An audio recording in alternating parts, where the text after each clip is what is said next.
మూడో ఆవిడ వచ్చేసి ఇట్లా సాగిన వేసుకుని 108 ఇలాకాలంలో ఉంది కదా, 4 దిక్కుల 427 108 మంది ఉంటారు.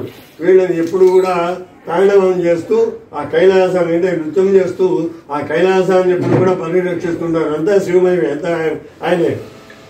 వీళ్ళకి కేఎస్ఆర్ మనం పెట్టిన పేరు కైలాస్ సెక్యూరిటీ ఫోర్స్ అనమాట.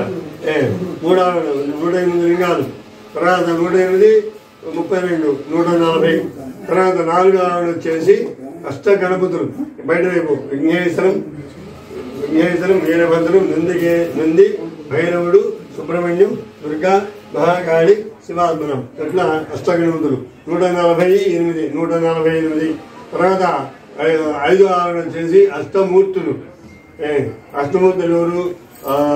జలలింగం, బుద్ధలింగం, అరుణాచల అగ్నిలింగం, వాయులింగం, చిదంబరం, జలలింగం జంబకేశ్వరం, అట్లానే కోణార్క్ సూర్యలింగం, సీతాగుండం చంద్రలింగం, పశుపతిరాజు యజమానలింగం, అట్లా 8 మూర్తులు ఉంటారన్నమాట. వీళ్ళు లోపల వైపు ఉంటారన్నమాట. 8 మంది అష్టమూర్తులు అంటారు. 148 156. తర్వాత వచ్చేసి 6వ ఆవిడ ఈశ్వరుడికి 5 ముఖాలండి. సద్యోజాత వామదేవ అఘోర తత్పురుష ఈశాన. ఇట్లా 5 లింగాలు చొప్పున 25 ముఖాంబోజం పంచాశత్కర మండితం శ్లోకం ఉందన్నమాట. 25 లింగాలు చొప్పున 5 లింగాలు 25 లింగాలు చొప్పున 5 దిక్కులా ఉంటారన్నమాట. 156 25 181. తర్వాత వచ్చేసి 7వ ఆవిడ 11 లింగాలు ఏకాదశ రుద్రులు. ఈ అక్షరాలు ఫస్ట్ బీజాక్షరాలు ఉంటాయి. వాటిని కలిపితే ఓం హ్రీం నమో భగవతే రుద్రాయ అని నామం వస్తుంది అనమాట. ఓం హ్రీం నమో భగవతే రుద్రాయ వీళ్ళే ఓం నమః 181 11 192. ఇది 7వ ఆవిడ. 8వ ఆవిడ వచ్చేసి షట్ తారకులు అంటారు. షట్ అంటే 6 తారక మంత్రం ప్రణవాక్షర ఓంకారంతో కలిపి 6 లింగాలు. నా ఓం నా మా శివాయ షట్టారులు. ఇది 6 192 6 198. 9వ ఆవిడ వచ్చేసి దక్షిణామూర్తి 199. ఈయన అంతా చండిగా చూడంటారు 200. తర్వాత వచ్చేసి ఈ మహాలింగం మొత్తం కూడా 160 లింగాలు 11 ఆవిడ. ఈ 25 లింగాలు మాత్రమే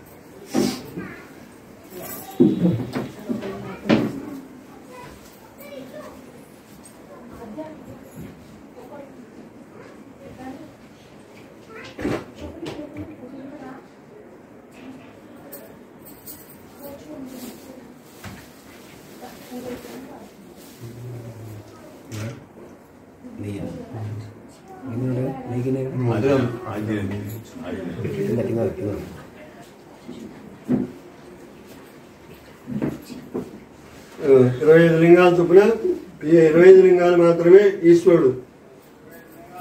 135 లింగాలు అమ్మవారే. అంటే శక్తి, ఆయన శక్తి లేనిది అమ్మవారు లేనిది ఆయన ఏం చేయలేరు పరమేశ్వరుడు కూడా. మనం కూడా ఇంట్లో ఆడవాళ్ళు సపోర్ట్ లేనిది ఏం చేయడానికి లేదు. ఏ దానం చేసినా ధర్మం చేసినా ఆడవాళ్ళ సపోర్ట్ ఉండాలి, వాళ్ళు చేయి ఉండాలి. వాళ్ళ సలహాలు సంప్రదింపులు చేస్తేనే మనం ఇవ్వగలం, ఇంట్లో అయినా సరే బయట అయినా సరే. అది కాబట్టి అందుకే శక్తి గొప్పది అని చెప్పి రుజువు అనమాట. 135 లింగాలు 25 160 మొత్తం 360. తర్వాత వీళ్ళు పూజా సాత్పుణ్య దేవతలు అంటారు అనమాట. ఉత్తరం వైపు ఉంటారు. వీళ్ళు ఎవరంటే చిత్రగుప్త యమధర్మరాజ వృషధ్వజ నందికేశుడు చండికేశుడు. అంటే మనం ఎవరైనా సరే పుట్టిన తర్వాత ఎవరైనా కావాల్సిందే. పోయిన తర్వాత చిత్రగుప్తుల వారి యొక్క చిత్రుడు అని ఆయన ఉంటాడు. మన పోయిన తర్వాత ఆయన ఉగ్రవాడు వచ్చాడు అని చెప్పి చిత్రుల వారు చిత్రగుప్తులా చెబుతారు. ఈ చుట్టా తీసి యమధర్మరాజు గారికి చెబుతారనమాట. స్వామి ఉగ్రవాద ఆయన వచ్చాడు, ఈయన కొన్ని లక్షల లింగాలు కొన్ని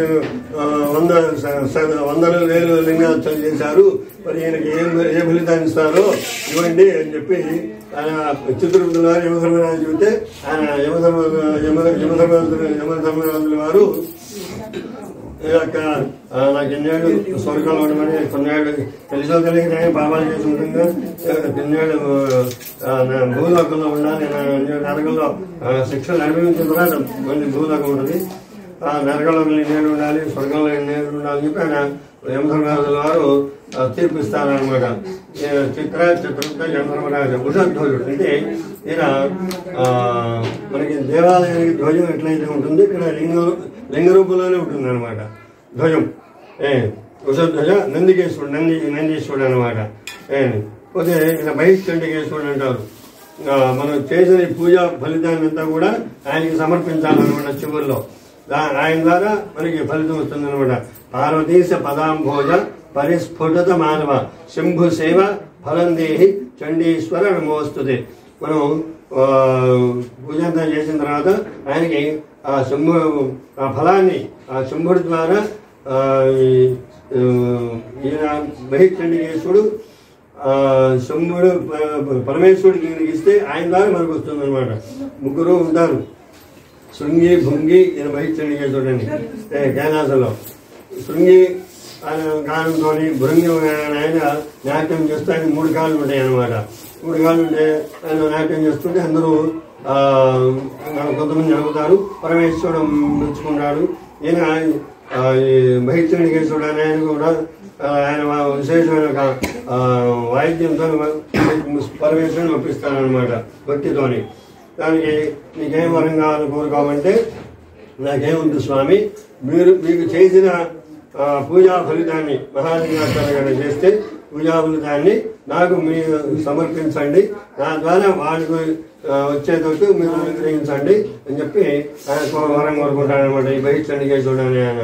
ఇది కైలాస ప్రస్థాన పీఠస్థత అంటే కైలాసంలో పరమేశ్వరుడు ఏ విధంగా అయితే ఉంటారో మహాత్రిపుర సుందరి. ఇక్కడ అమ్మవారి పేరు మహాత్రిపుర సుందరి.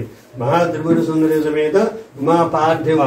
పార్థివ అంటే మనం మట్టితో చేసింది కాబట్టి పార్థివలింగేశ్వరుడు. ఉమా పార్థివ మహాలింగార్చన అంటారు. ఇది ఒక్కొక్క యుగంలో ఒక్కొక్క దాంతో చేశారు. కృతయుగంలో బంగారంతో చేశారు, త్రేతాయుగంలో రత్నాలతో చేశారు, ద్వాపర యుగంలో పాదరసంతో చేశారు. ఈ కలియుగంలో మట్టితో అంటే పుట్టమట్టితో చేసింది విశేషం అనమాట. కలియుగం మట్టి పుట్టమట్టితోనే చేయాలి. మామూలు ప్రతి మనిషి ప్రతి మానవుడు కూడా లింగం చేసుకుని ఏ రోజుకి ఆ రోజు లింగం చేసుకుని అర్చన చేయాలనే ధర్మశాస్త్రం ఉంది. ఇప్పుడు పరిస్థితుల్లో మనకి ఎవరికి కుదరడం లేదు కూడా.